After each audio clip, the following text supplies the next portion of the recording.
আমি ইসলামী আন্দোলন বাংলাদেশ সিরাজগঞ্জ সদর এবং কামারখন্দ আসনের পক্ষ থেকে সিরাজগঞ্জ সদরে আমরা কামারখন্দ আসনের পক্ষ থেকে নির্বাচন করতেছি। এই নির্বাচনে আমরা সেই সিরাজগঞ্জের প্রত্যেকটা প্রত্যন্ত অঞ্চল, প্রত্যেকটা ইউনিয়ন, প্রত্যেকটা ওয়ার্ড, প্রত্যেকটা মহল্লায় আমরা যাচ্ছি।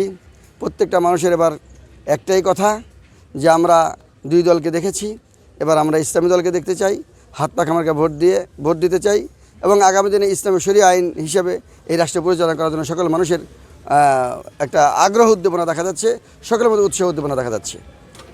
আমার চিন্তা চেতনা হলো ইসলামী আন্দোলন বাংলাদেশ যদি আগামী দিনে যদি ক্ষমতা যেতে পারে, আমার এই সিরাজগঞ্জকে একটি নতুন সিরাজগঞ্জ হিসেবে গড়ে তোলাই হবে আমার মূল লক্ষ্য এবং উদ্দেশ্য।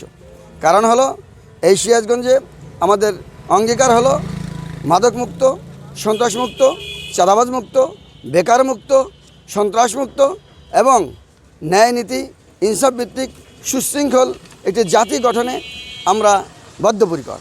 আমাদের চিন্তা চেতনা হলো এই সিরাজগঞ্জকে আমরা এর আগে যেই উন্নয়ন দেখিয়েছেন, উন্নয়নের মাঝে চুরি হয়েছে, আমরা এই চুরি বন্ধ করতে চাই, দুর্নীতি বন্ধ করতে চাই। আমরা এই সিরাজগঞ্জকে একটি নতুন সিরাজগঞ্জ হিসেবে গড়ে তুলতে চাই। বিদেশ থেকে দেশে রেমিটেন্সের টাকা আসে নিরাপদে, তাই আজই আপনার আপনজনকে বলে রাখুন রেমিটেন্সের টাকা যেন শুধু নগদেই পাঠায়।